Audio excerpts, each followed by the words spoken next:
The music.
Hi everyone, we're here back with you with another show. Markus and Keith, how's everything going on with you? Keith? It's a gray day in Seattle. It looks like autumn's finally here, though it's still warm.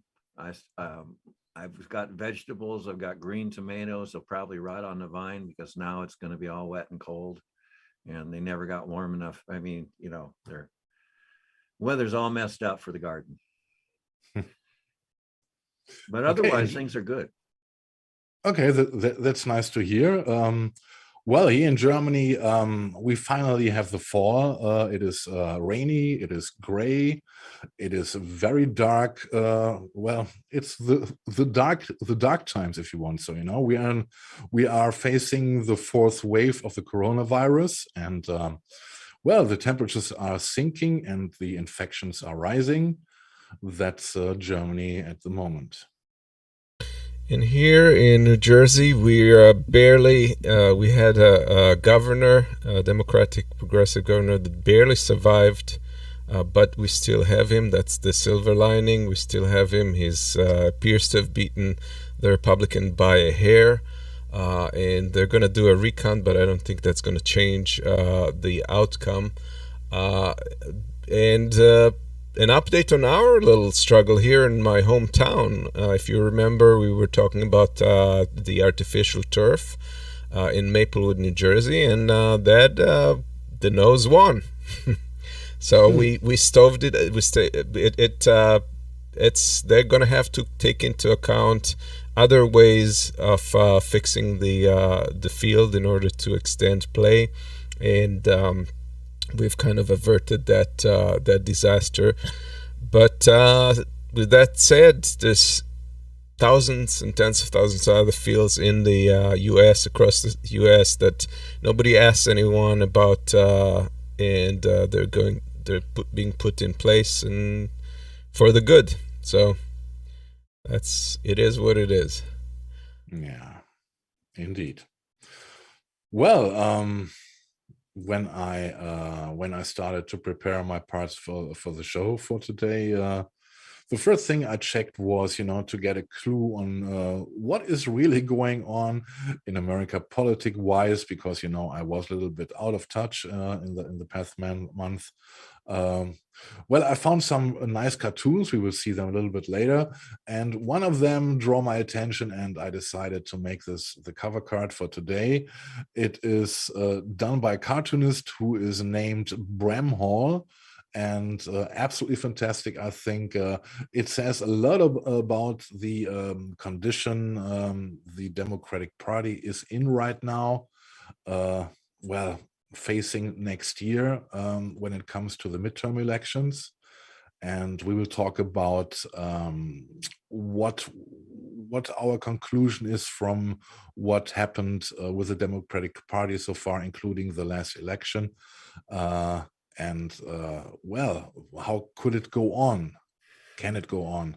And well, we also have a report Amos is doing about what's going on in Glasgow right now, where a lot of so-called important people meet and are trying to save the world, or are not trying to save the world, whatever they are doing there. We will talk about this as well. Then we have the question, I think Keith is raising the question about the solidarity and how far it is possible in the United States at these times. And of course, we will look at what's going on in the nature. What about climate? And we found a very, very terrible report about what's going on with the Great Barrier Reef in Australia. And maybe you have noticed it. I decided, I did not talk with Amos and Keith about it. Maybe we are going back to this, but for this week, I decided, to change our logo a little bit, because I personally feel offended, meanwhile, by the term progressive, because it is burnt, in my opinion. It is only a fig leaf for the Democrats, and all the inaction around the so-called democratic progressives made me rethink it. And I think it makes more sense, to talk about climate politics in general, and all this with a touch of satire in it. And I would like at first to discuss this with Amos and Keith, and how far you are okay with this, and how far do you feel that the term progressive is not something we should be seen. We should be seen as something different, in my opinion. What do you guys think? Well, I'll start. Yeah, it is a big term. It covers a lot of ground, and much of it I'm very comfortable with and I like, and some other aspects to it I don't like. So I really, it's just a word. It does help. We're not conservative, so it does. It definitely does make a distinction in that way. But amongst, and personally, it's rather obvious I'm on the left side of things, but does that cover all of progressivism? Or no, it doesn't. So I don't really much care. I don't like the term describing me personally as, I do and I don't. Okay, I don't deny it, but at the same time, call me socialist. I'm a hardcore socialist at this point. Yes. So, yeah. Okay, Amos, what are your thoughts? I don't title myself, I don't categorize myself as socialist. So to me, that's pretty much the correct term. Progressive. I don't think the term itself is tarnished. I think that there's progressive ideals, and those should be still looked up to. So I don't necessarily subscribe to it, but I'd like to know what our audience thinks about it, and if you do, we would be happy to hear your responses regarding that. If you tweet us through hashtag UHM no joke, and we'll be looking for your input. Or just of course leave your comments below the video. This would be the easiest way also. It is not about our logo change. It is about a discussion now and what happened with progressivism, in my opinion. Right. And it would be very great, and Amos is absolutely right about it, to hear what you have to say about it. All right. Yeah, well, Markus, tell us some of your big objections. How do you think the terms let us down? I think everything today is about labeling. It is not about facts anymore. It is about label. It's about ideologies, etc. And when I remember back, and most of our viewers will remember this, when John, Laura, and I, and a lot of others helped us to do the interviews with a lot of candidates we would like to see in offices, and a lot of them had progressive values. Absolutely, I don't deny this. But at the moment where those progressives came into office, they forgot about all this, and they only used the label to be progressives as a weapon against everything. And the Democratic Party also uses this. If they make the progressives agree to this and to that because they don't have the backbone to stand up, they also come with this. Okay, look at our progressive part of the party. They are agreeing with what we are doing, and obviously they do, and this is why I think the term, the label progressive is tainted. I get it. So people are taking the label, using it for their own purposes, and but basically betraying what the intention exactly of the label is. Okay, exactly. That makes sense. I agree with that, by the way. That's but see, I don't get very upset about that, because ultimately I believe some sort of revolution is going to have to happen. Now, I'd prefer, yes, a comfortable one where everybody's really behind it. All aspects of society want to make the change together, and it's a bloodless thing. It's only progression. And I hope we are seeing the beginning of it. And you will talk about this a little bit later. We will talk about the strikes which are happening, and I think this is very, very important to see that movement. Yes, we will talk about it. Okay. So, guys, well, let's talk about what the cover card expressed. We are talking about what's going on with the Democratic Party. The last elections, their candidate was leading. It was no progressive candidate. It was an establishment candidate, and I think only a couple of months ago he was leading the elections, and suddenly a Republican jumped into the scene. Junkin is his name, and Junkin, yeah. And on the last meters, he took the victory away. And well, what does this mean in the first place for the Democratic Party, and what does it mean for the Republican Party as well? And the interesting part is, I think, if I checked some polls, and what I saw there is there are a lot of people moving away from the Democratic Party who last year voted for them, to get Trump out, but they see that the promises, in my opinion, are not fulfilled by the Democratic Party. It starts with the $2,000 checks, which nobody received, and all the other promises which were broken from step by step, or programs watered down so much you cannot recognize them anymore. It has also to do, if you look at what Biden's plan were. I don't know how many trillion it was. It was about 4 or 5 trillion or 6 trillion he had in mind when he started the thing to do his new revolution.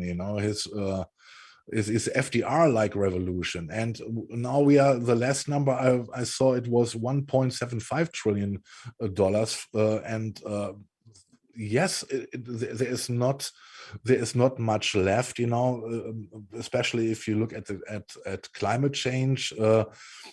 It is by far not enough what is happening, what is covered by this bill, and the other big part is, and I think here I address the personal life of the Americans, when we are talking about Medicare, or Medicare for all, and all this is not happening, and the people see that it is not happening with the Democratic Party. They have the majority in both chambers, but they block themselves, and they cannot get the job done. So what motivation would those people have, to turn up and vote for the Democratic Party? Well, you're right. I mean, I think you're hitting something, Marcus. You see, what I'm saying is the Democratic Party, the big problem is they're not offering America anything. What the Democratic Party is doing is it's like we have a room that needs to be repainted and they want to hang up wallpaper. Well, no, you got to, what we need to do is tear down a few walls and add a window or two. We need major renovation. And well, what do we have? We have two parties who worship corporate control, and you have Nancy Pelosi, saying that we're a capitalist country. That's what we are, and that's what we're always going to be. And you don't have the Democratic Party looking out for the interest of the American people. All you have is a party that is trying to compromise with the Republicans, and they're not leading at all. And that is going to be their downfall. That's why we're seeing the donkey lying in bed with his eyes bugged out, because the Democrats don't have any direction. They could get it real easy, but they're not listening to what the people want or need. I don't know if that's completely fair, though, because the Democratic Party as a whole has pretty much, on the whole, lined up with the substantial part of the progressive agenda, except for two senators, which are completely blocking it and not letting it go. And they're doing that on party then. Why haven't they been expelled? That's a good question, because they're still the only ones that are giving the Democrats a majority in the Senate. The fact is, though, that it's a fictional majority, because these guys are not they're not Democrats. They're not helping the president, and they're going to cost the next elections, because people are going to, like you say, point to the Democratic Party and say, you guys, you were in the majority, you couldn't do it. And in my opinion, it would be better if Manchin was a Republican, because at least then we would have a clear understanding that this party is for and this party is against. So then the fact that 98% of the Democratic Party is willing to go as far as a midway solution with $3.4 trillion with many other provisions like the family leave and so forth means nothing when you have two obstructionists that will do anything for their own purposes. And that is the tragedy of this, because this is going to come back to bite us. And of course you have corporatists like what's his name, Carville and others that are blaming it all on the progressives, that are saying, well, we got beat in the elections because of progressive values, which is completely ironically incorrect, because obviously all of these people who got beaten back were corporatists, were not progressives. Okay, I would say it like this. I would say the Democratic Party is not only not able to lead, I deny that they are willing to lead at all, because if they could offer and would offer the American people something like Medicare for all, or something that the people feel it makes their life more easier, a little bit a little bit more than crumbs, but they can't do that. they would, yes, but this is their weakness. Exactly, that this is their weakness. And the other fact is, what is a party good for? Now there are two people. There's one Joe leading the party, and it's not Joe Biden, it's Joe Manchin. There are only two people. This is Kristen Sinema and this is Joe Manchin. On the other hand, you have a bunch of so-called progressives. The first fear for the establishment Democratic Party, in my opinion, should be how we keep the progressives under control, and not those two mavericks there. They should, in my opinion, they should have been they should put their boots on, if you know what I mean. They should have done this long before, if we see this later in the article, what's going on with the bill, the bill I was talking about, it's now at 1.75 trillion.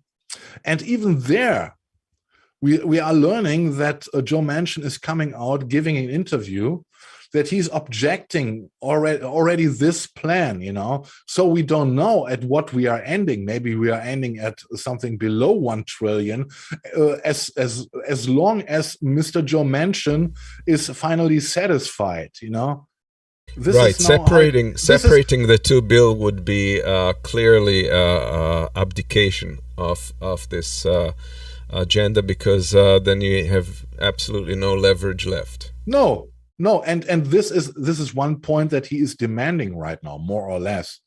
He says we should vote separately on it, and exactly what you say, Amos. The next thing wouldn't go through. There would, like Jack in a Box, Mr. Joe Manchin show up again and say, "No, I cannot do this because these are this reason," and everyone knows the real reasons behind it. It is his family and all these people around him, which are in the fossil fuel industry. Sure. Yeah. And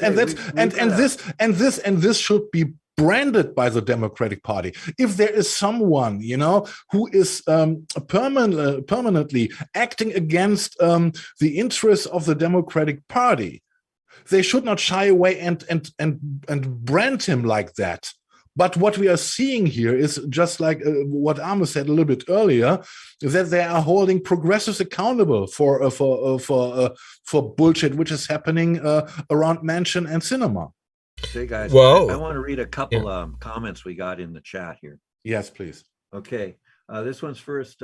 Julian Nairn, I think. I may have the name wrong. I'm sorry. It's a game of rotating villains, sir. The Dems are all the same. They are no friend of the working man.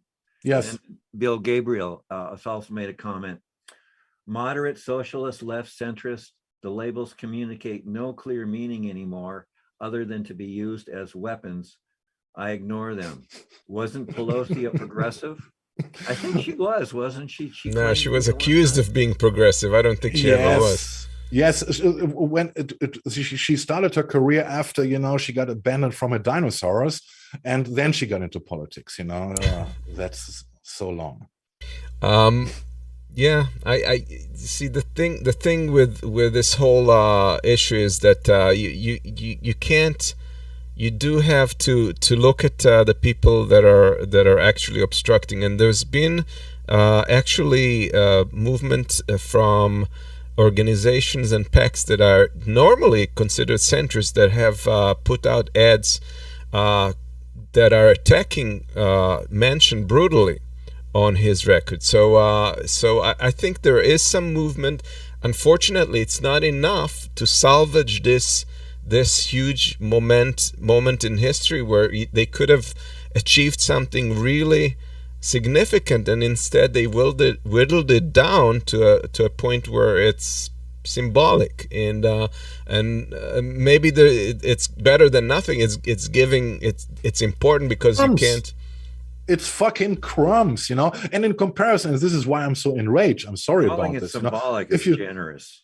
If you look at the social standards we have, for example, in my country or in most country in Europe, and to see what they are putting down the table, they're wishing it away. And these are crumbs, If I look at, please put on slide 10, where I found it on CNN, what's in the bill, what's out of the bill, And if you look at all this, home health care, Affordable Care Act subsidies, Medicaid expansions, all this bullshit, it does serve only companies, insurance companies, who are selling this bullshit. We don't have this here in Germany at this extent, and everything what we see here could be covered under Medicare for all. And if Medicare for all would be the thing for the Democratic Party, I can guarantee you they would not lose any fucking election anymore. This is why I'm saying they are not willing to do this. They are not willing to lead. Yeah, that slide 10 is interesting. I looked at last night when I was working on the deck, and what's in the bill there. Yeah. I noticed it's what. By the way, what's in the bill is great. It should be there, but it only serves a very small minority of the middle class. It only serves the very poor of the poor, which is great. The poor of the poor need help. Of course they do. But you read through it, Medicaid. Okay, to be on Medicaid, you have to be broke. You have to, Medicare and Medicaid are not the same thing. Medicaid means your ass is broke, and that's it. And that's the only way you're on that. And if you look at the Affordable Care Act subsidies, I actually did some multiplication out there, and under the current situation, a lot of families that would not qualify, they may think they don't qualify for this, and they probably do, because a family of four, you can make, as long as you don't make $108,000 a year, you can get this Affordable Care Act subsidy. And what's going on here is, with COVID, everybody got hammered. This is a kind of a sneaky way to get around tax cuts, is what it is. It's trying to give a little bit back to the poorest, the more disadvantaged of the middle class. It's not doing very much, but at least it's something. And home health care, that's great. I mean, that's one thing that we need, and that's an evolutionary thing, because we've become an atomized society. We're all isolated. We're living alone, and now we've got old people who are basically out on their own. Their mobility is limited, and so this is just a natural progression of, if you're going to take care of them, you're going to have to provide some home health care. And part of that is because we don't have the places to put people like we used to, I don't think. But yes. Anyway, yeah. So that's what's great is in, but it only helps the poorest of the poor, and what's out is. What's out is out, Yeah, and what is out? What's out is what every other damn civilized country in the world already has. Exactly, Keith. Exactly. If you look at Medicare drug negotiation, it's out. Can you imagine how much power, the USA would have on the pharma industry to say, okay, this is the red line. If you cross it, you won't get legalized here. But the pharma industry owns both parties at this yes, point. Amos of may course. Disagree. This is why. This is why I don't disagree. Out. Yeah. This is why it's out. Yeah, and this, and from my German point of view, it is it enrages me, and to see that so many people. Or not so many people, but that some people are satisfied with a little bit of what's left over. Well, America's got no solidarity, and that's we'll talk about that later. But that's what I see. Yeah. And the party is led by Joe Manchin, and that's it more or less. And why should people vote for Joe Manchin? Joe Biden, I don't think that anyone takes Joe Biden serious, well, yeah, I'm not even sure. Tell me a reason. Trump is out. This was the biggest argument for the Democratic Party, to vote for them. Trump is gone, at least for the next 2 years.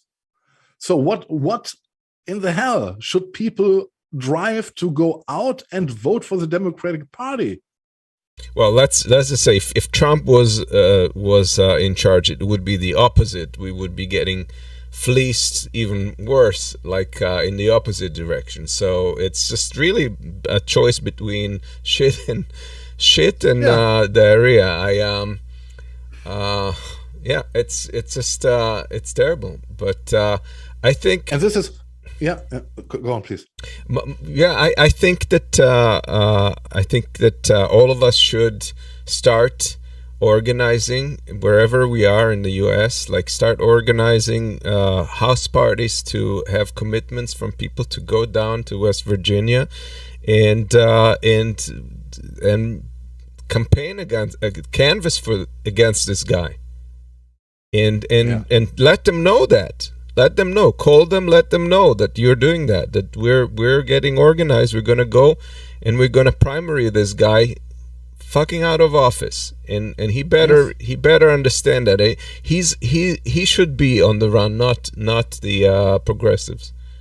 And once he understands how pissed people are across the country, that may change. But until then, he's gonna continue playing. And I absolutely agree, Amos. And the fact that it's not the case, and the progressives, cave in every time when something is at stake, it shows how weak they are. There is nothing left, I think it was such a waste of time for me and John and Laura and all the others, we invested hours and hours and hours to prepare each and every single show for them, and to see that they are all are failing. This is frustrating, and I think so nice the cover card for today is, with the donkey with the wide open eyes, I'm of the opinion, that he has no reason to have his eyes wide open, to lying there sleepless, because they don't want it the other way. They want it like that. Otherwise, they would show different acting, a different policy, different facts for the people. Well, there'd be clarity, that's for sure. Yeah.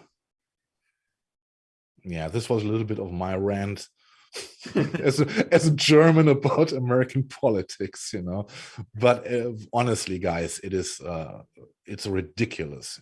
Yeah. You have that this slide here with Manchin. Yes. This is mentioned, shortly after, the $1.75 trillion bill seems to be safe. He is quoted as more of the real details outlined in the basic framework are released.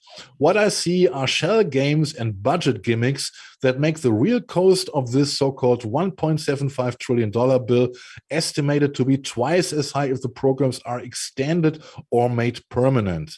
And then he goes on, I think it was another interview, simply put, I will not support a bill that is consequential without thoroughly understanding the impact that it will have on our national debt, our economy, and most importantly, all of our American people. Most importantly, all of our American people. Do you feel the cynicism in these words? Yeah. I hear a lying ass. Of course he is. Yeah. And there we go. I don't like the billionaire tax. My poor folks in West Virginia will just have to understand that I cannot get on board with that. And he is shipping away. On board. Yeah. This is and this is Joe, the other Joe, the senile Joe, who hears strange noises at night. Crazy. Yeah, this election is a scary foreshadowing of next year. I don't know how they're going to change that, especially because they're still in conflict as to what caused this. To the moderates, they're claiming it was the progressive agenda, and the progressives say that it's not, because it's their inability to get behind something substantial.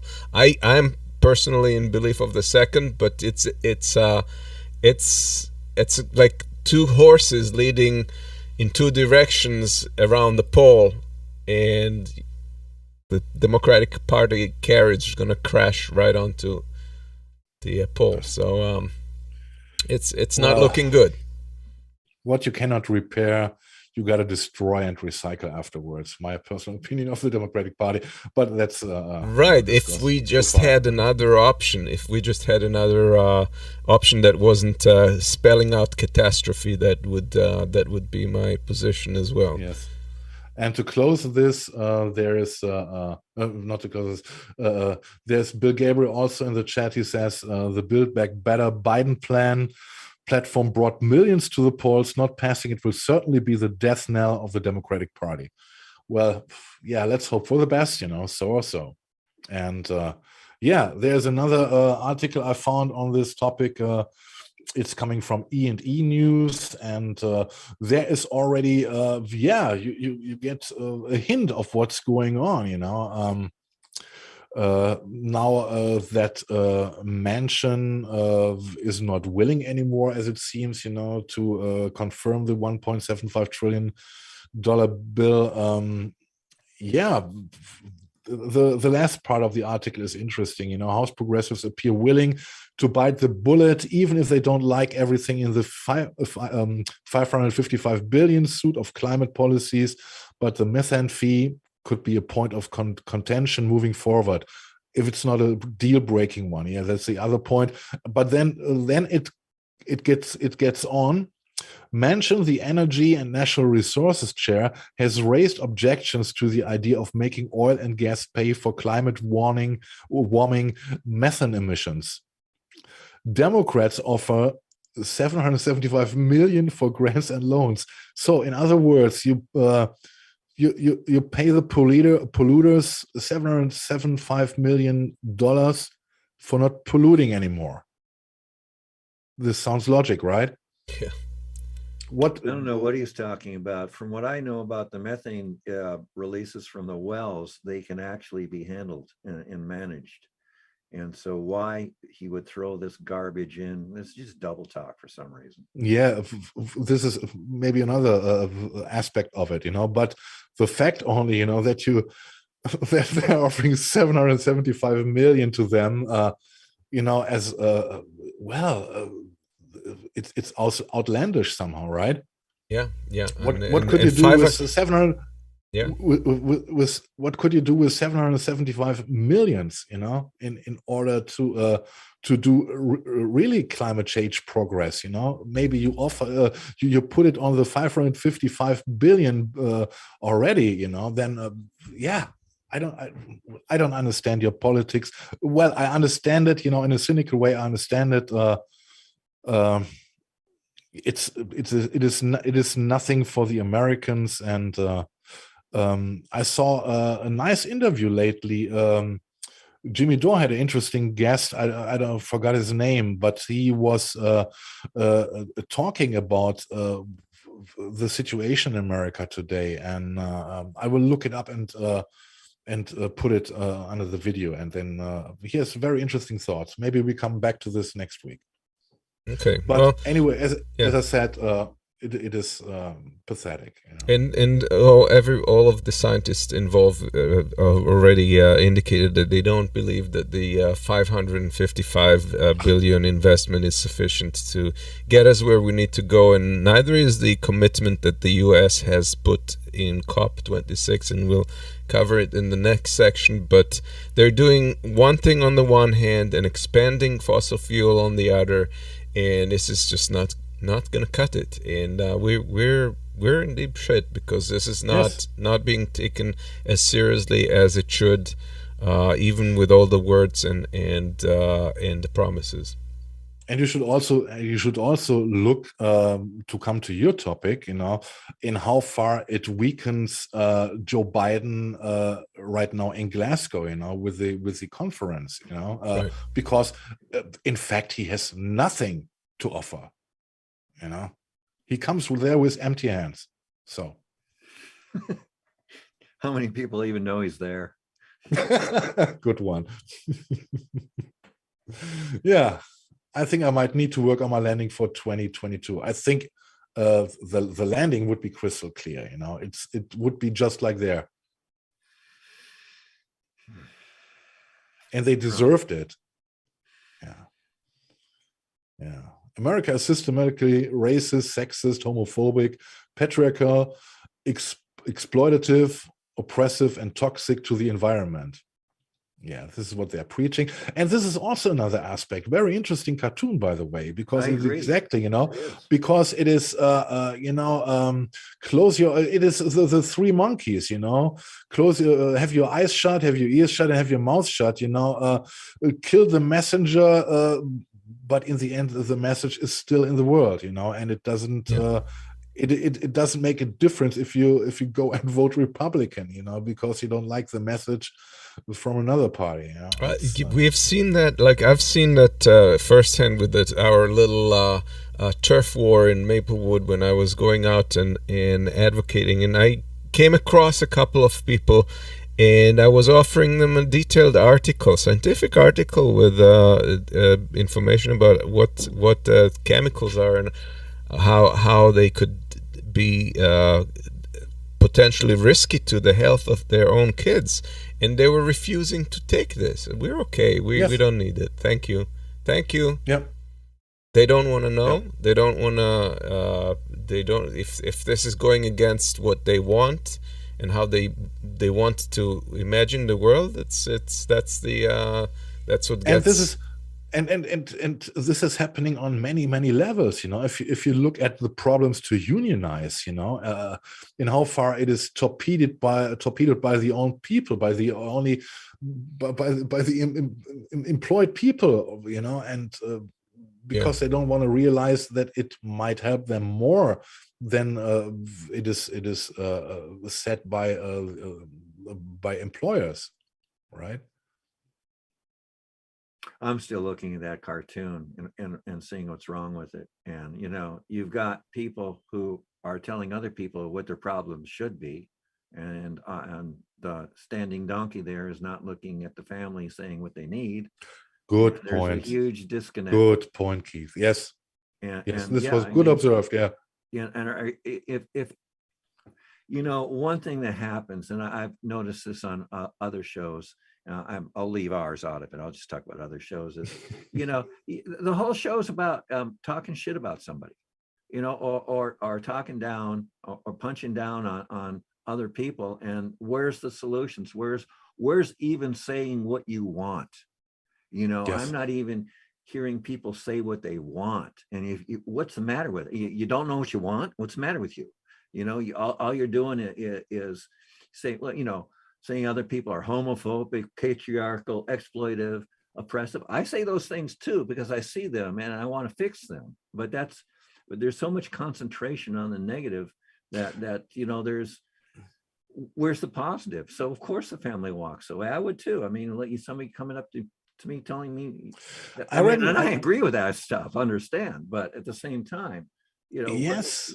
I 2 weeks ago I read an article about it in a German magazine, and they say it's the zeitgeist at the moment, at least in the Western cultures, you know, to be enraged about stuff, you know, and then feel in the rage a togetherness with others who are raging about stuff, you know, and to feel comfy and within the rage. And it doesn't matter in how far facts are included, you know.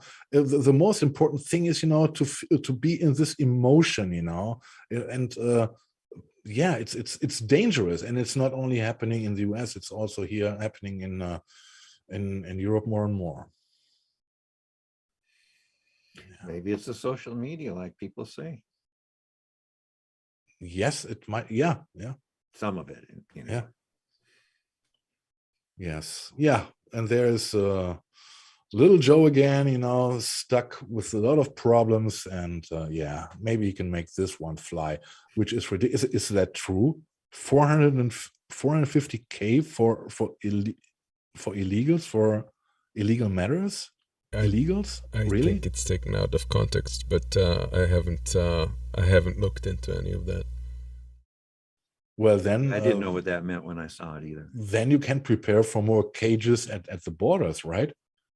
Because what is 450K? I'm sorry, cynical. I know. Yeah. Yeah, and I think this is Youngkin is the name of the guy who won in West Virginia, right? Yes. Yes. But what I read is that he was at least officially not looking the near of Trump, and Trump also kept out of his campaign more or less, right? He kept him Glenn at Youngkin. he kept him kind of at an arm's length. He was Yes. trying to play on both things. Like he was on the one hand playing to his crowd and using his rhetoric, but he didn't he didn't call him to campaign for him or do so. Yeah, directly. but and there again, I got to raise a question. Now, if he's not a Trumper candidate, what's the difference to a mainstream Democrat then? So I think it is not surprising that he has won, right? There wasn't a good choice from what I understand on the other side either. Yes, yeah, both. Yeah, I mean, it was what I read. It was a mainstream candidate from the Democratic side, and not more or less no Trumper on the Republican side. And this is why I'm asking, what's the major difference between them? I wouldn't say it was a no Trumper, Marcus. I think he was pretty much on board with not official, not official. Yeah, not officially. Like he wasn't blasting it because he needed also some component of people from the left or center, and he didn't want to alienate them.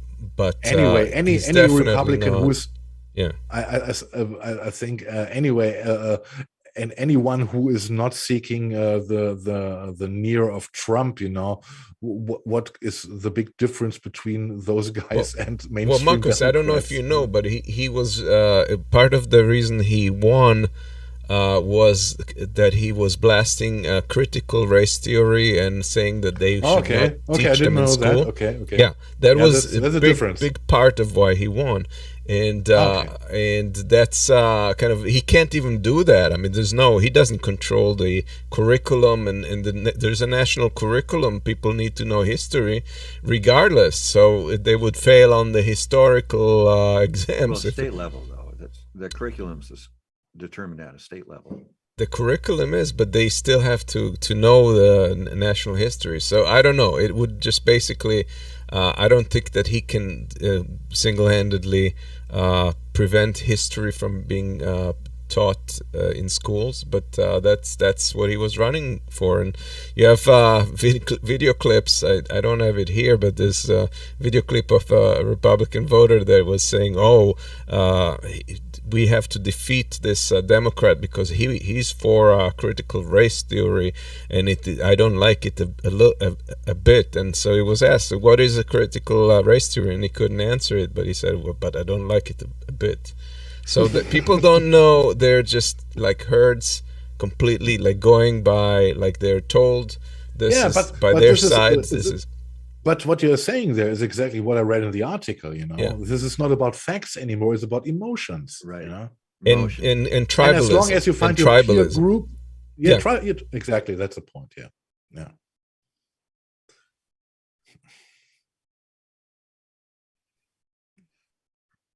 Yeah. All the statues. The next slide, huh? Yeah, it's a critical race theory. Yeah. and all this discussion, it all should draw the focus away on what's going on, that the people in America are hurting. It is because emotions and ideologies and absolutely no facts. That's over. But to me, the bandwidth is going on into this useless stuff. I mean, yeah.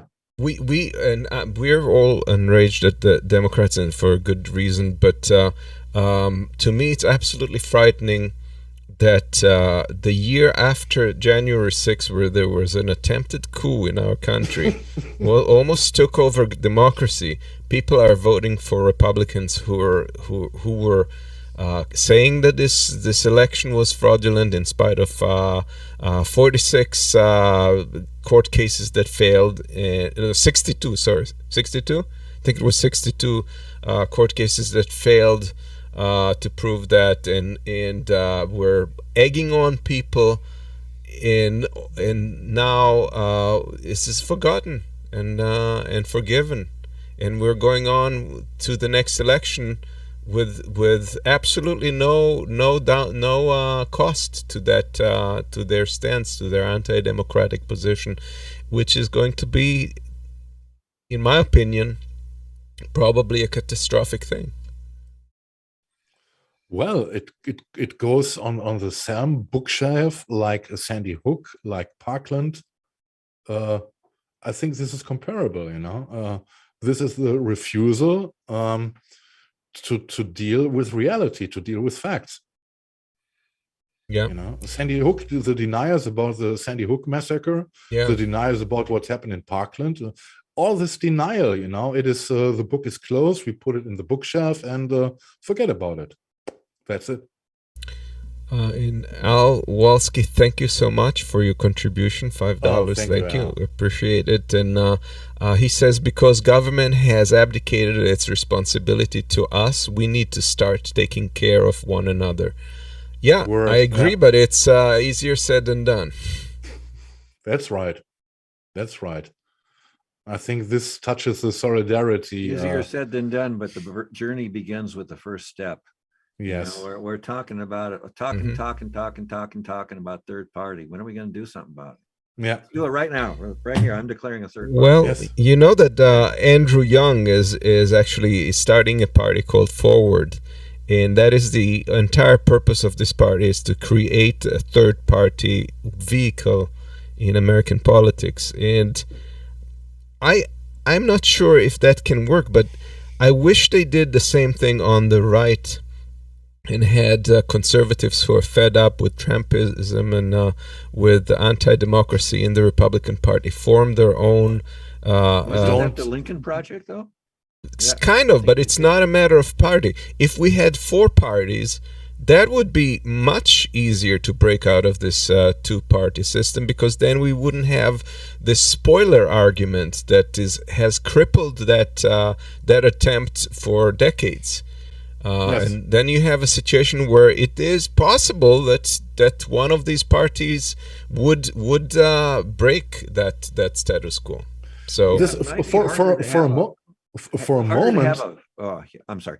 Harder to have a filibuster with 3 parties. Sorry there, Marcus. No problem.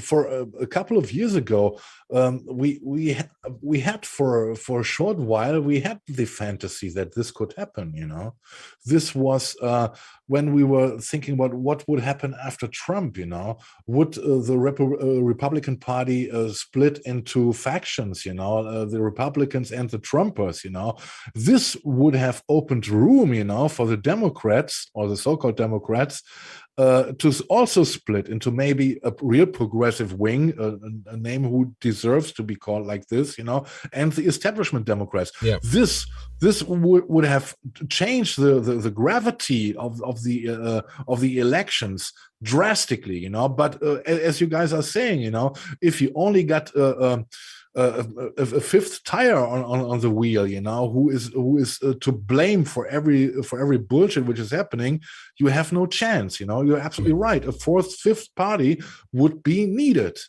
but in reality, we don't see a real third party coming up. You know, we see the Green Party is failing for how long now? For many years, and the others are too small, you know, to rise at the moment, as I see them. I think that what Andrew Young is trying to do is start from the local up to the national, and that makes some sense to do that statewide, and then create a situation in which it's possible to expand to a national level. So we'll keep covering that as well. It's an interesting proposal, and maybe that's our only hope with this. Yeah. All right, guys, let's move over to Europe. Let's go to Glasgow. What's going on there? Okay. Oh, wow. Well, good cop, bad What's cop. going on? Nothing's going on. Yeah, well, we have Not much. the international summit that is currently taking place in Glasgow, in which big business is invited. The fossil industry is invited to participate in this event, where they're clearly the ones that caused this whole situation. And according to what we look at, I mean, we see it, and it's a clear conflict of interest to us. But somehow they are allowed to participate in this and present supposedly progressive ideas of how to solve the issue, which in fact is more greenwashing than anything else. And sadly, the international global north companies, I wanted to say, but the international states, the nations in the global north are on board with that and helping them do so, and pledging much less than is needed to reach a 1.5 degree or even 2 degree increase in temperature. And that has been revealed before the event, and it's happening during the event at the same time. And we're seeing protests on the streets, which is happening as we speak in Glasgow.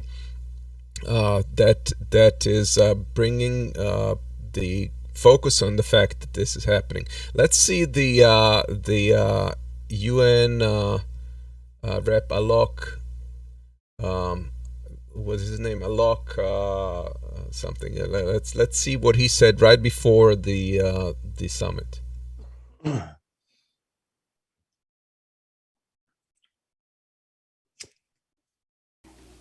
The IPCC report in August was a wake-up call for all of us.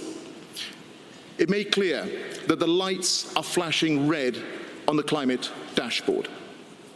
That report, agreed by 195 governments, makes clear that human activity is unequivocally the cause of global warming. Really? I didn't know. Yep, but that is as direct as the UN itself has done. The UN's study itself is showing that we're not on course, and something drastic has to happen, as we know. And a lot of the countries are negotiating on the edges, and the problem with poorer countries is that they're yelling, well, we can't do this on our own. We don't have the funds. We can't use private funds, because that just calls for profiteering on the side of the financiers, and is not going to solve the solution. They want public funding, which makes a lot of sense. And they want the countries that were involved in creating this situation to begin with to pitch in more than they are. But that is where it stands right now. There is an organization that is called COP26 Coalition. You can reach them on their site. It's Coalition 26, COP26coalition.org. And they're trying to. That's the broadest coalition right now that's in effect, that is trying to make those changes. Let's see what their chief guy is saying here.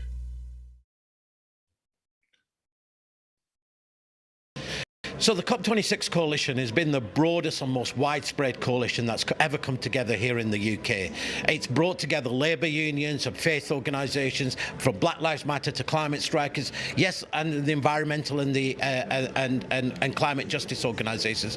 But what it's trying to do is build a movement of movements to recognise that the climate crisis is not simply an environmental crisis; it's an economic, social, and racial and gender crisis as well. We know that the solutions to each of these crises are the same same solutions that we need to transform our energy and food systems away from systems based on exploitation and profit towards equitably sharing them. We need living wages and social protection, public services. We need to center the realities of the global south in the urgency and the ambition.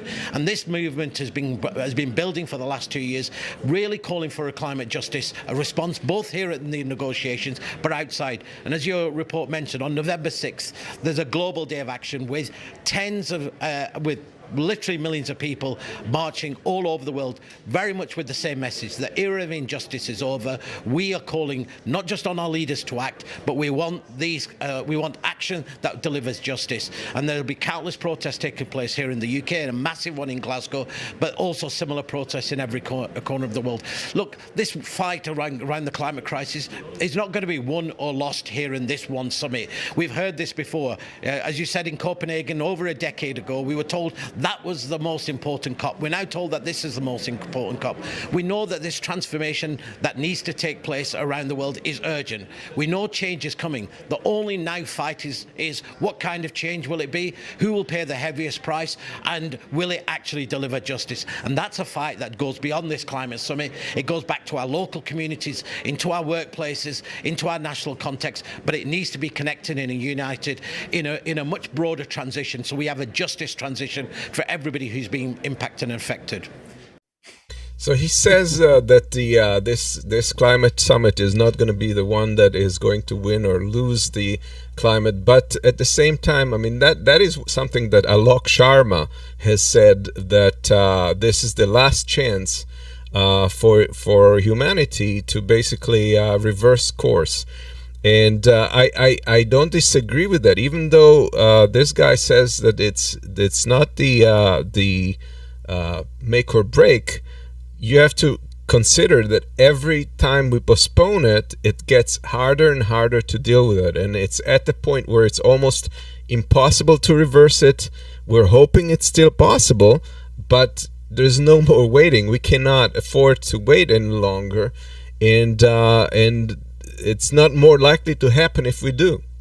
And one thing to mention about this COP26 is that, ironically, this is the most exclusive one that has happened in between the last 26, because of visa issues and the COVID issues from countries that are not well vaccinated. A lot of the participants ironically, from the countries that are affected most, from the global south, are not being able to participate and being shut out of this summit, while the major corporations are participating in full force. So somehow this is creating, on top of everything, this imbalance that is not boding well for things. So this is a huge problem. Here's a cartoon with the death being the Reaper being the next speaker. Knock them dead. Knock them dead. That's a great one. Yeah. So and during the events, there's today, for example, there's an event that called 26,000 people out. Yeah. You got to give us other guys we got to talk here. I got a question about all this. This COP seems to be a little different than the other ones, and I think you kind of alluded to this being more involved. There's more big business involved, or whatever you said. Mm-hmm. I'm getting the impression that this one's all about, like, do people really think money's going to solve this problem? Do they really think throwing money at the climate issue is going to solve it? I mean, well, it has to be done with money. There's no other way to.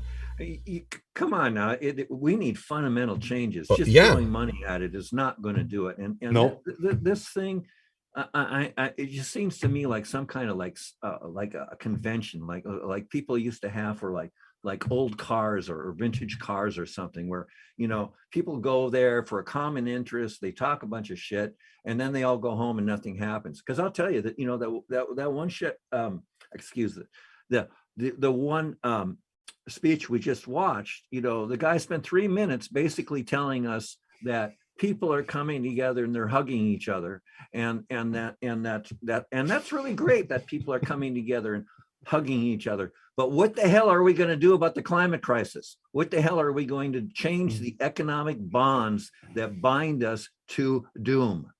Guys, Yeah, but guys, I think it's a stunt show. The whole thing is a stunt show, you know. Yeah. I think 2 weeks ago we saw the report from the American intelligence agencies, in which was clearly stated that it is unavoidable that we cannot reduce it to 1.5 degrees Celsius. It's impossible. This is what the intelligence agencies say. What our politicians say at those summits and conventions and stuff, you know, it is to keep us peaceful, to keep us in peace, you know, to keep us quiet. That's the reason why they're doing this. And it's a stunt show. It's nothing else. Yeah. In this case, I fucking trust the American intelligence agencies. Well, yeah, in this case, that they've only been watching this problem for years or decades even. Yeah.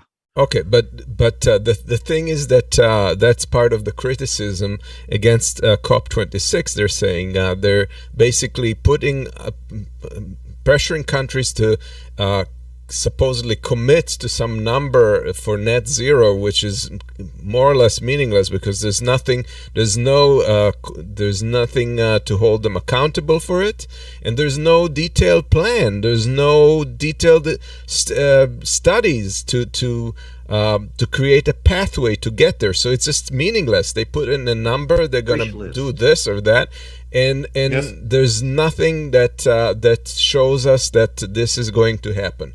And then you learn if you go through the news, you know, that China, for example, only China is planning to expand their coal factories. They are intending, you know, to build another 200 coal factories to keep the country running, because in some areas in China the energy is reduced. You know, they don't have lights and anything, you know, no energy, you know, at some hours a day, you know, and this is something, you know, from the inner politics China cannot afford.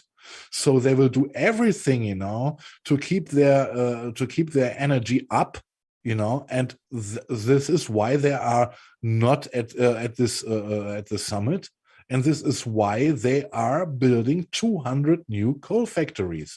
And this is only China, you know. If you look at India, you know, who has same problems with it, you know, they're also saying, and this is what we are also talking about 2 weeks ago, you know, everyone is saying from the so-called poorer countries, you know, or they are in fact poor countries, you know, or poor countries, they are saying, okay, you guys, you caused much of this pollution, of this climate crisis we're in right now, so it's up to you to pay for it, you know, bail us out. And it's a numbers game. It's as long as we are living in a capitalistic system, it's a numbers game, you know, and this excludes that we are going significantly forward when it comes to go against the climate catastrophe, in my opinion. It's a question of system, and the question of the system, what is more important, the human being or the system, was long answered before. Right, and yeah, India, I believe, committed to reach net zero by 2070. Yeah, long after it will make a difference. Years, yeah. In 2070, the water stands us here. Yeah, that's why a lot of people. Yeah, that's why some NGOs and stuff call this COP26 the 3-degree conference, because this is way too little. But like you say, they point the fingers at developed countries and say, we can't do it alone. You have to help do this, and I wouldn't say that they're completely in the wrong in that, but that doesn't help. But it doesn't help us, because it doesn't help us. The developed countries, of course, they will maintain the status quo. Not only that, the US and the UK are actually on track to expand. It's not just China. Yes. they're going to expand their, according to the pledges, according to what they're saying, their plan, they're going to expand fossil fuels into the near future. You wouldn't. That sounds like it doesn't make sense, right? Because we're hearing the opposite from politicians, but that's what the plans say. This is why I call it a stunt show.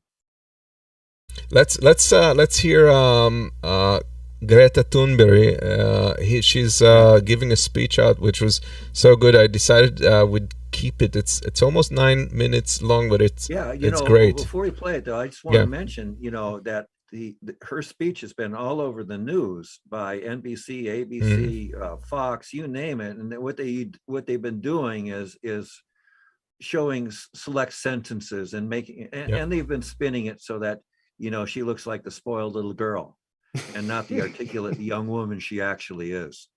Yes. And so I just wanted to mention that before you play it. And we had compete for the audience may be interested in this before the kill the messenger.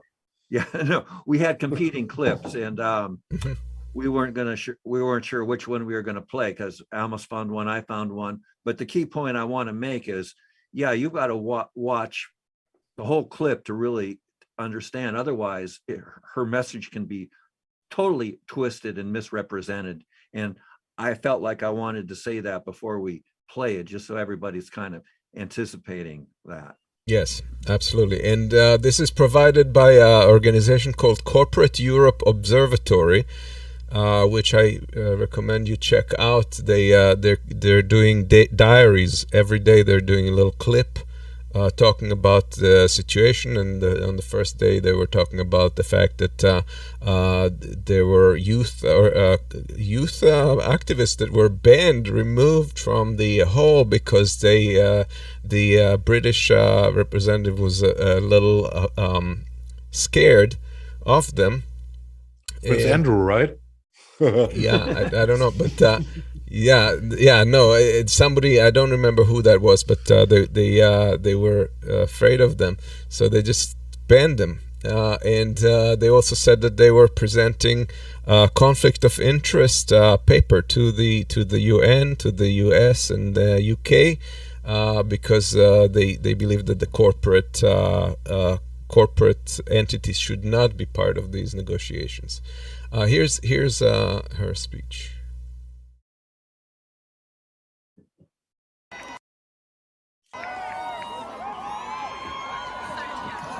Thank you everyone for coming. What a great day. It is not a secret that COP26 is a failure. It should be obvious that we cannot solve a crisis with the same methods that got us into it in the first place. And more people are starting to realize this. Many are starting to ask themselves, what will it take for the people in power to wake up? But let's be clear. They are already awake. They know exactly what they are doing. They know exactly what priceless values they are sacrificing to maintain business as usual. The leaders are not doing nothing. They are actively creating loopholes and shaping frameworks to benefit themselves and to continue profiting from this destructive system. This is an active choice by the leaders to continue to let the exploitation of people and nature and the destruction of present and future living conditions to take place. The COP has turned into a PR event where leaders are giving beautiful speeches and announcing fancy commitments and targets, while behind the curtains, the governments of the global north countries are still refusing to take any drastic climate action. It seems like their main goal is to continue to fight for the status quo. And COP26 has been named the most exclusionary COP ever. This is no longer a climate conference. This is now a global north greenwash festival. a 2-week-long celebration of business as usual and blah, blah, blah. The most affected people in the most affected areas still remain unheard. And the voices of future generations are drowning in their greenwashed and empty words and promises. But the facts do not lie, and we know that our emperors are naked. To stay below the targets set in the Paris Agreement and thereby minimizing the risks of setting off irreversible chain reactions beyond human control, we need immediate, drastic, annual emission cuts unlike anything the world has ever seen. And as we don't have the technological solutions that alone will do anything even close to that, that means we will have to fundamentally change our society. And this is the uncomfortable result of our leaders' repeated failure to address this crisis. At the current emissions rates, our remaining CO2 budgets to give us the best chances of staying below 1.5 degrees Celsius will be gone within the end of this decade. And the climate and ecological crisis, of course, doesn't exist in a vacuum. It is directly tied to other crises and injustices that date back to colonialism and beyond. Crises based on the idea that some people are worth more than others and therefore have the right to steal others, to exploit others, and to steal their land and resources. And it is very naive of us to think that we could solve this crisis without addressing the root cause of it. But this is not going to be spoken about inside the COP. It's just too uncomfortable. It's much easier for them to simply ignore the historical debt that the countries of the global north have towards the most affected people and areas. And the question we must now ask ourselves is, what is it that we are fighting for? Are we fighting to save ourselves and the living planet? Or are we fighting to maintain business as usual? Our leaders say that we can have both. But the harsh truth is that that is not possible in practice. The people in power can continue to live in their bubble filled with their fantasies, like eternal growth on a finite planet and technological solutions that will suddenly appear seemingly out of nowhere and will erase all of these crises just like that. All this while the world is literally burning on fire, and while the people living on the front lines are still bearing the brunt of the climate crisis. They can continue to ignore the consequences of their inaction, but history will judge them poorly, and we will not accept it.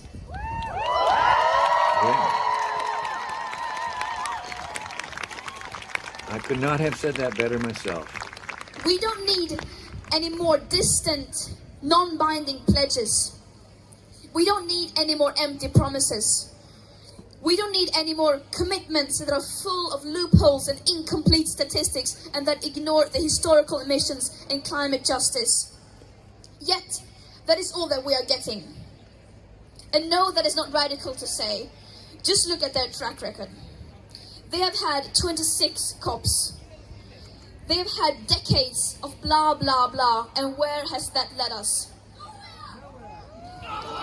Over 50% of all our CO2 emissions have occurred since 1990, and about a third since 2005.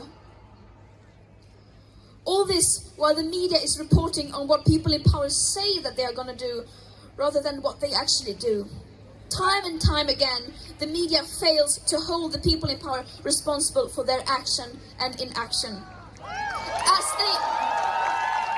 As they continue to expand fossil fuel infrastructure, opening up new coal mines, coal power plants, granting new oil licenses, and still refusing to do even the bare minimum, like delivering on the long-promised climate finance for loss and damage to the most vulnerable and least responsible countries. This is shameful.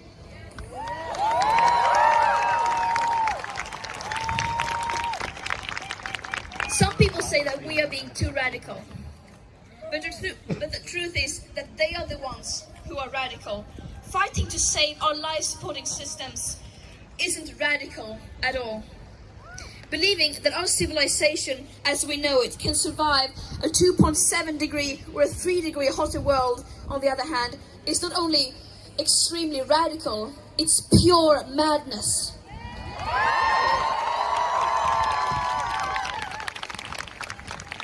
Out here, we speak the truth. The people in power are obviously scared of the truth. Yet, no matter how hard they try, they cannot escape from it. They cannot ignore the scientific consensus, and above all, they cannot ignore us, the people, including their own children. They cannot ignore our screams as we reclaim our power. We are tired of their blah blah blah. Our leaders are not leading. This is what leadership looks like.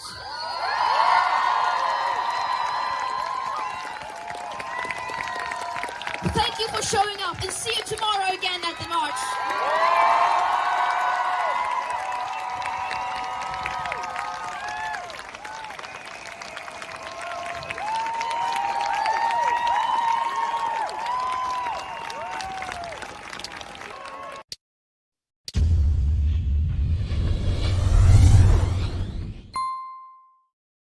Yeah, well, needless to say, it's not just the South countries, the global South countries that are being excluded. It's also young people, and they're just being shoved to the sides when in fact it's their lives that are going to be determined by this summit more than anyone.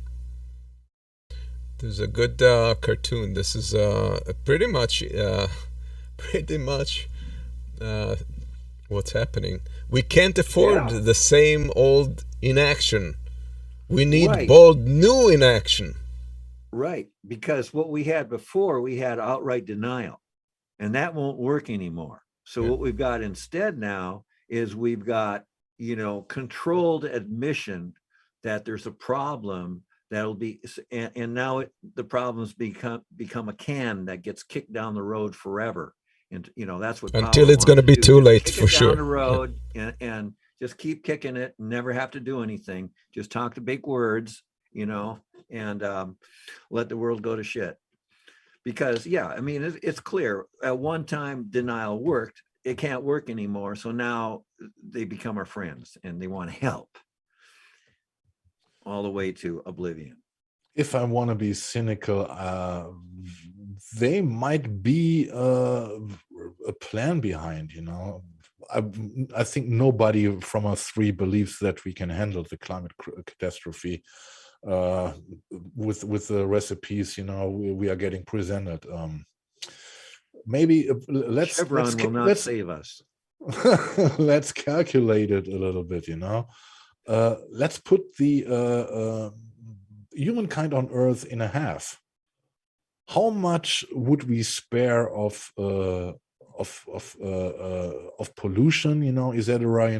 Of how much would it reduce the climate catastrophe if we would get rid from half of the people on Earth? Then nothing fundamentally, what the system concerns, would be changed. There were still enough of consumers, right? And only those we don't necessarily need would be extincted. Well, you're talking Thanos. I think that Thanos is a supervillain appearing in American comic books. And I heard of him. Yeah, and that's what he did one day, is he got rid of half the people. And did it? I don't know the full story, but something about he got all this magic glove, and if he got all the pieces to it or something, then half the people would disappear. Well, the thought is not new. If you remember back the Moonraker James Bond, it was a similar approach to this. I think also The Spy Who Loved Me, the guy who wanted to put us under the sea and stuff. The thought is not new, but what? Only assumed. There is a little bit more behind it. That it is wanted to be like that. No, I don't think that makes sense, because that would completely destabilize the world, and it wouldn't be possible to put it back in the box. So I don't think that even people who have maybe a certain virus who responds only to certain genetics or so. Well, if the world started making sense, somebody forgot to tell me. Yes, yeah, but if, you know, it would solve the problem. No, it wouldn't. It would be in 30 years. In the minds, in the minds of the in the thinking of the system. You know, if you cut away amount X of people, you know, you still have enough of consumers, you know, so maybe that. No, I can tell you what people at the top echelons are thinking, and I'm talking even the people who are not directly responsible, and who are supposedly the good folks at the top of our economic system. They're thinking this is going to happen one way or another. We might as well just get as much money as possible so that we can possibly survive this with our families. Meanwhile, we'll live the best life we can, and that's the calculation. They're just they're gonna. It's a little bit they less think cynical, that they could survive. It's a little bit less cynical, yes, than my approach. Yeah, it is, but I think I think that's what's passive. going on through people's heads, like at the. It's a childish point of view. You know, it's passive. It's not a fully adult point of view. You know, I mean, it drives me crazy. Yeah, but it's very human. Thank you, David Crow, Yes. for your $10 donation. He says, Greta made me cry. Thanks for the coverage and the commentary. Thank you. That was David. a good video. It really was. It was better than mine. It had more of the speech in it. and thank you, David. Yes, thank you. Yeah.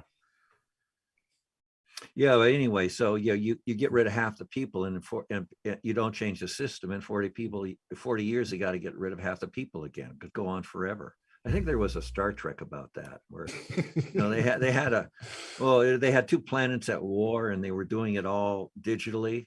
And so instead of having real battles, they would just, oh, you lost, so go kill 20 of your people, you know, and they had sanitized war that went on forever. I mean, Just to make this cynical scenario I just described, it comes into my mind because, you know, if you look at what is going on in the so-called reality which surrounds us, you know, I think such a thinking is not taken too far away. You know, if you look at the idiocy, the people are dealing today with this problem, right?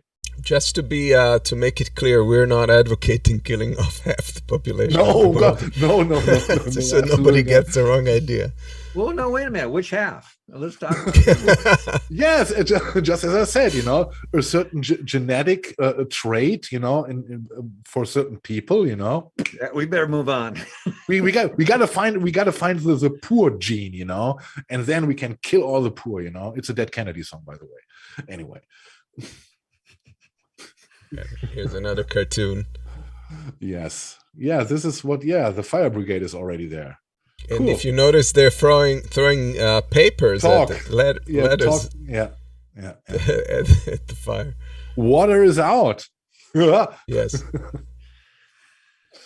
Yeah, this is exactly what I had in mind, you know, when I knew that this summit was announced, you know. I think everyone is now jumping in his plane, you know, and putting all the bullshit in the atmosphere, you know, and everyone is there and they're meeting and hugging, you know. There is no Trump around who is pushing elbows and stuff, you know. Everything is cool and they will do that bullshit talk and that's it. And everybody who got there flew there. Yeah. Pretty much. Yeah. All right. So let's have a look at, a big point we mentioned at the beginning of the show was in how far we are acting in solidarity, or are we just selfish egomaniacs, or what is going on, Keith? Okay, yeah. Okay, we're down here. Let's see. Yeah. I've been following the strikes. You know, we had Striketober, and since we didn't have a show last week, we got to kind of cover it here. But it's ongoing. And one thing that I got interested in is the John Deere strike, and I pursued it. I fired up articles, read them, fired up new articles, looked into it, developed my opinion. And yeah, one thing about the speech we just saw about Greta, I made the point about that we needed to hear the whole speech, because the sound bites, the pieces that were being put out by major media just represented her as you know, the spoiled child, and not as the articulate young woman I said she was and is. And this is a similar situation. This is the video we're about to watch is a pro-labor. No bones about it. It's pro-labor, which is unlike what you've been seeing on the mainstream news, because they were doing the exact thing with the strike. The mainstream news is admitting, you know, that, oh yeah, John Deere workers, well, John Deere, you know, Deere companies made all kinds of great money. So yeah, naturally the John Deere workers should be on strike and should get like, but now shut up, take your 5 or 6% and go home, you know. And so the media play on it has been, hey, we're kind of for the strike here as long as you bring it to an end and get back to work and don't change the system here. And anyway, so I've been kind of rambling about that. Let's just watch about the strike, and I'll definitely be talking about more of the financials. And let's just play this. We put in the hours, we make the product, and they are making billions of dollars on our back. All these people have been in there during the whole COVID pandemic, coming to work and every day, you know, with the potential of exposing themselves and their families, you know, to this, but they came in and worked anyway. Do I see Deere and Company, you know, kind of recognizing that and trying to reciprocate in any sort of way? No, I don't. John Deere makes $6 billion a year. They threw peanut shells on the floor and asked us to scoop them up. Well, guess what? My dad and me appeared this in 1986. We're back. We're union strong. We've got the community behind us.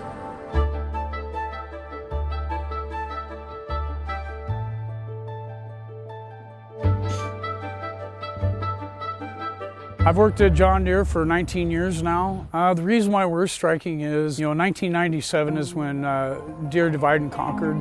They made the two-tier wage system where, you know, new hires coming in after the 1st of October 1997, you know, got paid less wages, didn't have health care after retirement, a pension, which is about a third of our predecessors.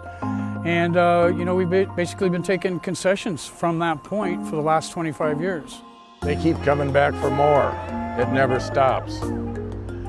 Once they got you on the run. They're projected to make between $5.7, $5.9 billion this year.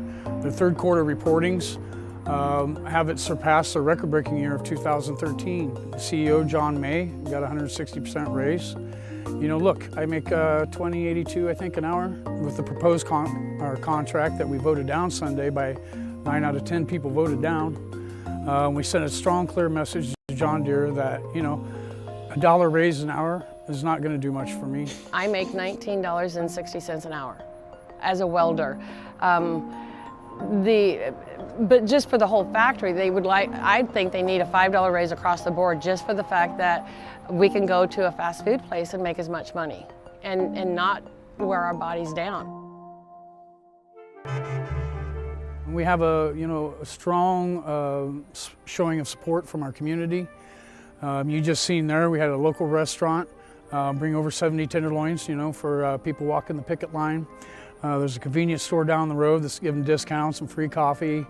People have been bringing stuff to us, so we're really appreciative of the community standing behind us. Well, if the wage of the union worker is better, even the non-union worker's wage will come up in order to keep good help and talent. And so the benefits will rise. I mean, if somebody knows they can go to this non-union shop and they offer benefits and a higher pay because they don't want them going to a union shop. Solidarity, don't waver. Other labor people will be supportive.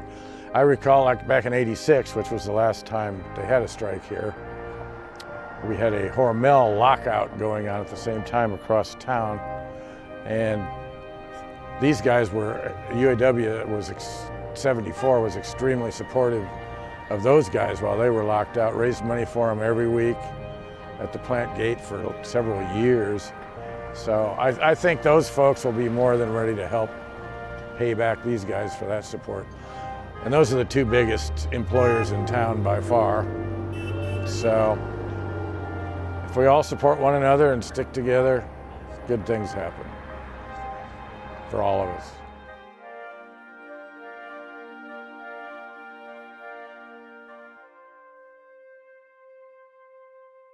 Yeah. Yeah, so Amos, show the next slide, which is just a picture of solidarity. And I'll be talking about solidarity, and I'll be asking Markus a question about it too. But before I do, I just want to get into some of the numbers here. And yeah, the John Deere strike was, I actually wrote about it on my, I have a weekly blog. I have a blog, I write on it every week, it's part of my thing. Anyway, I'm going to read the first paragraph to you right now. James M. Field, the former president of Deere and Company, earned $5,849,941 in 2020. Rajesh Kalathur, the president and chief information officer, earned $5,853,869. John C. May, the big kahuna of green tractors, earned $14,753,774. And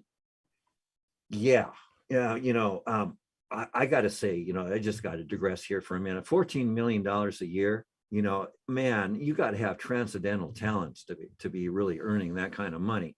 I was thinking, if a guy is that talented, just to be even in his presence would extend your life, would give you more years. I mean, it's just amazing. But getting back to real world, because not everybody makes 14 million. Let's go to the senior VP and CFO who made, he made $5,323,357. And discrimination. That was Ryan Campbell.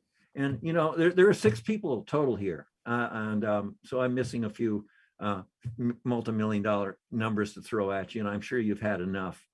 But you add up 6 people, the 6 people at top of John Deere, and you add up their salary, what they made. Now they make more. Some of it's stock buyback, whatever. But it comes out to how much they make a year, and it comes out to $43,163,287. Now, John Deere has misrepresented the employees at the John Deere, the on-strike employees, as making like, $60,000, $70,000 a year. Now I got to say, anybody making $60,000, $70,000 a year is not going to be going on strike, but use your brain on that. What they did is they threw in bonuses, and they picked the top people at all the wage categories, and they came up with these phony numbers. So I had to dig into it a little bit. And like go on to like online salary calculators that showed me what jobs are being advertised for. And anyway, it was a bit of work, but I came up for a reasonable average salary for the on-strike workers, on-strike worker, to be $45,760. So let's just go with that. It could be more, it could be less. Now let's take that $43 million, add it to the if you add up the 10,000, the salaries of the 10,000 workers for a year, it comes out to be a pretty big number, but it only comes out to be about $500 million actually. So if you add up that 43 million onto the about $500 million, the on-strike workers get, and then you divide the whole thing, not by 10,000, because, the executives still have a right to earn a living here. So, okay, so we're only, we have to divide by 10,006. And if you did that, and all we're doing now is taking the money from the executives, putting it into a big pile with all the money earned in a year by the on-strike workers, and dividing it equally. That's all I'm doing. And that would give a 9.3% raise to the employees. Their first offer was at 5%, 6% for some employees. Yeah, and getting to what solidarity means. Solidarity is something I'm going to ask Markus about if Americans, in his opinion, even know what it is. Solidarity is about what's good for you might be good for me. And maybe I should support you and what you need so that I can get something too. So that, like, if I help you to get health care, then maybe I get health care too, and that we're all in this together. But the American point of view is that we're all in a big football game and we're all trying to win. And so if you can, defeat the other guy and drive him, pound him into the ground, take his shit, that's being American. And so now I've talked for a bit. I've thrown a few numbers out, and I'm not done with those numbers yet. No, we'll come back, but I'm going to be quiet. And, there's 2 other guys on the show, and I want to hear what they have to say. So lay it on me, Marcus. Well, first of all, I didn't know about the extreme number, more than 10,000 people on strike at only this company. Right. I don't know. Is it do the people in America see this in on the mainstream news in the evening? Does MSNBC, CNN cover this? I think it's I did not know about John Deere, but I know about other companies who have not that big numbers, but similar numbers. Thousands of people are striking there. But is this covered? Is this in the consciousness of the American public at all via mainstream media? In a cursory way. That's one thing I've noticed this week. I noticed it, like I'm repeating myself here. I noticed in the Greta reports. I've noticed it in the reports on the strikes, and there are multiple strikes going on. As far as I know, John Deere is the biggest one. And they do mention 10,000 very quickly, and they move on. But the American media has learned very well to present the facts in such a way that they manage to package the message that they want to give along with the information, so that they, it's propaganda. And so, yeah, the strikes are being covered, but these numbers are not being talked about. So the people in America don't know to what extent people are already striking.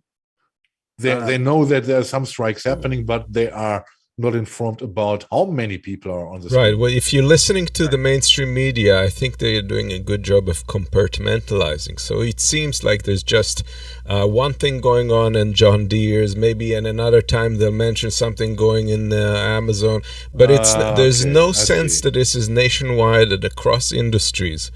This is way beyond just John Deere, as we've shown in the previous shows. It's going on all around the country in various companies, and it's getting stronger. So they're not showing that. I know.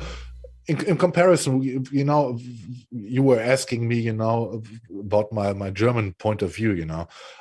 If this would occur in Germany, that our biggest or the big companies are on strike by so many people, you can guarantee it would be in the mainstream media at prime time on both channels. We would call it the show would be called Brennpunkt, which is meant focus or something. It would be a special news show covering this, definitely. Well, as far as the John Deere strike goes, where it is right now, the mainstream media is pounding the fact that John Deere has made their final offer over and over again. And the fact is, John Deere has not made their final offer, because I'm not through. Remember, I said I was going to go through some more numbers. Yeah. And since 2016, the Deere and Company has bought back nearly $10 billion worth. Well, here, no, it's not strictly a buyback. Between buying back stock and issuing dividends, they've spent, between dividends and stock buyback, nearly $10 billion. So getting back to the 10,000 on-work employees, 10,000 who together only make $500 million, that's a ratio of 20 to 1. So John Deere, the Deere Company, they're not actually called John, they're the Deere Company. They literally paid out 20 times the money that they actually pay for this many people in a year. So the idea that they have been, the trickle down has been trickling is bullshit. There's been no trickle down at all. What in that little video we saw, I do recall someone saying that the Deere company, the employees have been giving concession after concession after concession for years. And one thing about this whole thing, you know, taking it beyond John Deere is, you know, if you just look at the numbers off their last offer, which they claim is their absolute last one, you know, and you didn't know what was going on, the offer would look pretty good. Oh, gee, immediate 10% salary for everybody this time, plus more down the road. But that's ignoring the numbers I've just thrown at you. That's it, you know, and the fact is that things are way beyond the pale. You know, for 30 years, basically, American people have not seen an increase in their wages, you know, in terms of keeping up with inflation. The amount, you know, we're not much better off in 30 years, whereas the you know, corporations are making bank, you know. And I noticed something just the other week driving around Seattle, because, you know, Seattle is actually a pretty affluent city, and we've got a lot of corporate you know, headquarters here. And anyway, I got to notice that, geez, companies have a lot of money. You know, they build buildings, they put in lobbies, they you know, just some of the you know, the gingerbread, you know, the steel decorations around windows and stuff, you know, it's just amazing. And I got to realize that, yeah, there are almost two economies now, where you've got your corporate citizen, who is a corporation, and they have assets and they spend money. They have, you know, brain cells called people and CEOs to do spending the money for them. But it's almost like there's almost two Americas now, whereas there's the working person, and then there's the corporation with all the money. Just an observation. Yeah, I'm pretty much in agreement with the guy that we saw earlier. I want to tie it in all together. The guy from the COP26 coalition that said it's a multi-area, idea coalition, because all of this is tied together. I mean, we're the people at the bottom are the ones that are going to be suffering through the consequences of the corporations polluting, of the corporations destroying our climate. We're the ones that are not being paid at the current time. So it's just basically it calls for what they are doing on a national UK level. It needs to happen on a global level. Transcend any borders and have kind of like a coalition in all of these regards to push this and enforce change. I don't know how you do it, but that's what's necessary. Well, I like seeing the strikes. That's moving in the right direction. You know, you can argue, you know, like unions are just a part of the capitalist apparatus, and that's correct. You know, if we have unions because we have capitalism in a sense, trade unions. But you know, that's oversimplifying things. And you know, the fact is, it's a movement in the right directions, and I hope we start seeing the emergence of solidarity in America, because we desperately need it. You had another clip here. Yes, Yeah. but before you run the clip, you know, the question of solidarity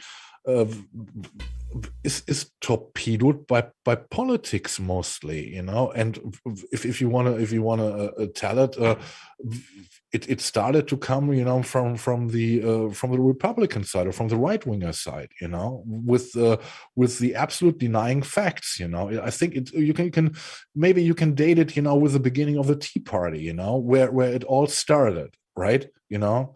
And well, and you know, if you are only evolving around a topic, you know, like ideologies, you know, or as I said earlier, emotions, etc., and leaving out completely the facts, you know, which surrounds a problem, then it's difficult, you know, to come together in solidarity, because you're already so split up, you know. Because the problem is not the problem, but what certain politicians want to be the problem, right? The distraction. Yeah. Redefining things. Yeah. Yes. Yeah. No, the second clip is interesting. See, these two guys are going to talk about the clip we just saw, because actually I saw this clip first, and they turned me on. These two guys turned me on to the original film, which we just watched, original video, and what they're going. So we're not going to play this whole thing. The reason why we're striking is, 1997 is when Deere Divide and Conquered. They made the two-tier wage system, where new hires coming in after the 1st of October 1997, got paid less wages, didn't have health care after retirement, a pension, which is about a third of our predecessors. And, we've basically been taking concessions from that point for the last 25 years. They keep coming back for more. It never stops. Once they got you on the run. They're projected to make between $5.7, $5.9 billion this year. Their third quarter reportings have it surpass the record-breaking year of 2013. CEO John May got a 160% raise. Look, I make 20. Do you have to run it forwards? With the proposed contract that we voted down Sunday by 9 out of 10 people voted down. We sent a strong, clear message to John Deere that, a $1 raise an hour is not going to do much for me. I make $19.60 an hour as a welder. Wait, and these are unionized? But just for the whole factory, they would like, I think they need a $5. $19.60 an hour is like, dude, you want to know how fucked up America is? There's hella people in the chat who just went, what the fuck? That's actually pretty good wage. Unionized, big company and whatnot, expertise, long time at the company, it's not a lot. 15 years to make $19 an hour as someone who's a fucking like certified unionized welder, dude. That's insane. Like, that's literally insane. And even that is like a dream that is not even achievable for so many. So that's the fucking, that's the unfortunate reality. That's why people get so fucking vicious, especially on the internet, like, because Americans are so fucked, like American workers are so fucked, so supremely fucked, that it creates an environment that is really hostile towards other workers, because they're like, well, they have more than me, fuck those guys, you know what I mean? Yeah, it's not by comparison and by perspective, which is kind of weird. We were unionized at the factory, and as a janitor, I was making $23.5 an hour, just fucking mopping up as a brand new employee. Yeah, that's socialism, brother. That's fucking socialism. $20 an hour is a little less than what minimum wage should have been. Now that we had minimum wage kept up going with the times since 1980s, yeah. Union welders made like 50 an hour tops. That's so fucked.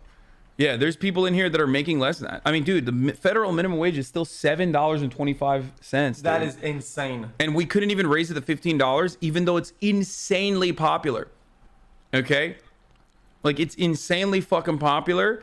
And because of a couple Democratic senators and the entirety of the Republican Senate, we couldn't even fucking get it up to 15, which was like broadly popular in the states that the senators said that they don't want to fucking raise it on. And that's the leftist side. That's the Democrats. Well, but in most states, though, with $10, you can't do anything. And if there's two of you, for let's say, you have a partner, 15 bucks combined, you can't do anything with that. What are you gonna do with $15 combined an hour? You can't even live. Yeah, it's really fucked up. It's really, really fucked up. And that's why people are like, fuck this shit. We don't want to do this anymore. That's why you see like people constantly crying about fucking how there's work shortages happening everywhere. Like, I can't get my fucking tendies. I can't get my fucking treats on time and shit like that. Question then. Isn't it the job, kind of like government order, to compute like, okay, cost of living in here with our minimum wage? Oh, if you were to work full time in here, you would just die over time, and fix that. Is that their responsibility to fix that? It would be, but the American government, or most capitalist governments in the Western world, their entire job is to protect and serve the interests of capital, those who own the corporations, those who own the businesses, rather than the workers themselves. The workers get scraps, right? You get like enough that you don't literally fucking die or starve, or don't live out in the street, but not so, like, and that's pretty much it. They want to keep you as thirsty and as hungry as possible, so you take on those fucking jobs for shit pay because you're desperate, but not so hungry that you realize you're backed into a fucking corner and the only way to get out of it is by fighting back. So yeah. Yeah. Who are those two guys, by the way? I don't know. I just found him at random, and yeah, I haven't watched anything else by him yet.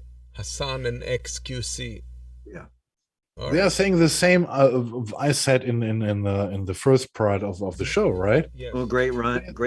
Absolutely the same. You know, it's only crumbs you get, and yeah, in Germany, our unions do the contract fights with the employers normally within 1 week, 2 week. You know, when it's getting difficult, it may take longer.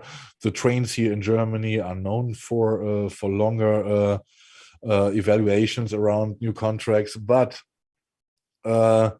the unions here in Germany always manage to get for their people something out of it, you know. And if times are hard, they also can move their people to accept maybe short-term working, etc., you know. But they are big in preventing that people get fired, you know, in times where the profit is not that high. For us here in Germany, I can only repeat myself. We wouldn't be where we are as employees if we hadn't the unions here in Germany. Well, and unfortunately, we don't have such a history with unions like America had. You know, we know about what happened in the past decades. You know, that unions were involved in illegal stuff, etc. We also had 1 or 2 cases, but not, of course, not to this extent. You know, in general, we trust our unions here in Germany. Yeah, because they prove it. They prove it that they can be trusted. Right. You know? Well, the unions here have been shut down. I mean, you know, Ronald Reagan, and I remember back in it was the air traffic controller, and ever since then. Unions really haven't been any part of, you know, they're just starting to come back now, if they're even coming back. This is the first we've heard of any really union activity for years. But coming back to the criticism, you know, that some people in the chat of the two guys said, "Oh wow, this is an absolute great wage." You know, I don't reach these numbers. You know, I think, in my opinion, it doesn't matter. You know, if a company makes such a lot profit, you know, then I think it should be mandated. You know, that also the employees profit from this, be it a bonus or something else. This shouldn't be a long discussion, you know, because they were indeed the forces who built the profit of those companies, and this should be rewarded. And that's my point to this, and not with $1 or $2 an hour. Come on. Yeah. Well, the owners don't value the employees. They're only seen as a resource. Yes. And if they could do without employees and replace them all with machines, they would do it in a heartbeat. Yeah. You know, the management at Deere and Company wants to make a lot of money for themselves. They're not interested in making money for other people. Yeah. And you know, that's part of the problem, is the whole ownership arrangement. Yes. Yeah. And you know, Mark said it. You know, ideally, we'd have an employee-owned situation where you'd have worker councils, and you know, if you had the workers running the enterprise, they certainly wouldn't have spent $10 billion in dividends and buying back stock over the last 5 years. They would have given themselves a raise somewhere along the line, at least $1 an hour. It's pretty ridiculous. Yeah. What's next there? Is it? I think we're gonna have to shelve our Great Barrier coral bleaching story for next time. But we still have a couple of shortcut stories in the news. So is it a view into the next decade, or what is going on there in the video? Yeah, pretty much, Keith. Well, these guys are fighting climate change. You know, they know what to do. Yeah. So we're going to watch them fight climate change. And they can do this days long. They can do it as long as they want to. It's only 20 seconds.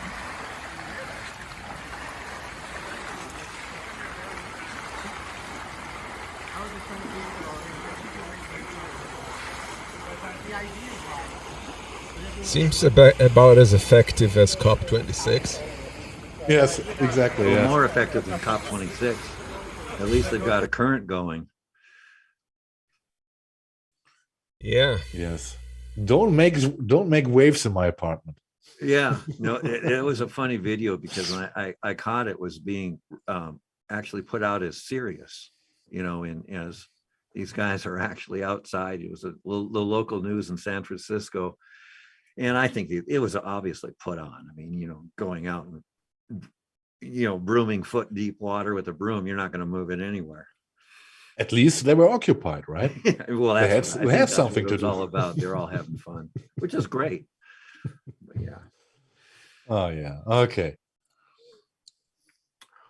Oh, What's this here? one. Yes, we've got to play this one. Protests on and after July 11th, and with the upcoming plans for November 15th, the Cuban people are voicing their concerns about freedom, about democracy, and the failures of that very regime, the Cuban regime, to meet their own needs, the needs of the Cuban people. We support, as we have said, the rights of the Cuban people and people everywhere to exercise their freedoms of expression, their ability to assemble peacefully. We call on the Cuban government to respect these rights and to see this not as an attack, but as an opportunity to listen to their own people and to do what is right for Cubans and for Cuba. The Cuban regime is failing to meet the people's most basic needs. That includes food. That includes medicine. Now is a chance to listen to the Cuban people and to make a positive change. Again, we commend the people of Cuba for peacefully showing the strength of their will and the power of their voice. Yeah. I just want to play one more time the part where he says the upcoming protests. Plans for November 15th. The Cuban people are voicing their he's saying, literally, he's like, yeah, they're going to voice their concerns in a protest we're helping create for November 15th. Like, you're not supposed to admit it in advance that you're trying to create a fucking coup in the country, you cunt face. Jesus Christ, man. I love this. I support Lee Camp here 100%. I mean, if you look at Cuba, and if you look at the crisis, how did it come to the crisis in the first place? And if you look at the history of Cuba, Cuba is known for their absolutely great doctors they have, and as far as I know, Cuba is also sending their doctors into emergency into countries which have emergency cases and stuff, and they're helping out, and but that's not true. You heard the State Department guy say he very clearly. Yes, I know. Yes. Yeah, he was saying that the Cuban medical establishment is shit. I heard him say it. Yes, this is exactly why I was so flabbergasted about. I was so surprised, because I know. If you know about the past of Cuba, which I do. What and for their own people, I think it was or it is that Cuban people don't have to pay for healthcare, right? Right. So and this what the fuck is he talking about? Yeah, this criticism could have been a little more credible if it wasn't for the US trying to blockade them and boycott them on every corner, preventing medical supplies and they caused the crisis in the first place. Yeah. So it's hypocritical at the least of it, and the point that Lee's making is that that this event that is supposedly scheduled for November 15 is promoted by the U.S., there are some signs that that may be the case in terms of financing and so forth. compare, just look at how they're embracing countries like Honduras and other countries that have actual right-wing, brutal or like quite autocratic regimes, and at the same time, like pretending that these guys are the worst thing in humanity. They're destroying their own country, and they should kind of act against them. And the other question is it actually worth the struggle? There we got to see, what are the data? The forecast for Cuba in 10 years. Is Cuba still there, or is it did it vanish until the mountains in the sea? Is it worth all the stuff? Yes, I know I'm cynic. Yeah. Well, you're not supposed to announce a queue before you do it. It's against the rules. Yeah. Oh, we're already there? We are. Okay. Yeah. Well, yeah, we've thoroughly confused everybody by this point, so it's probably a time to call it a day. Yes. We should not go longer. Yeah. Okay, guys. I had my fun. It was a great show. It was my pleasure again to talk with you gentlemen, to see what's going on in chat. Yeah, we had some passion today, damn it. Yes. And I liked it, and as usual we are going out, and this is some of the live stuff. This is from KEXP. It's a band. If you look at the girl in front, when I saw it first, I did not start the video.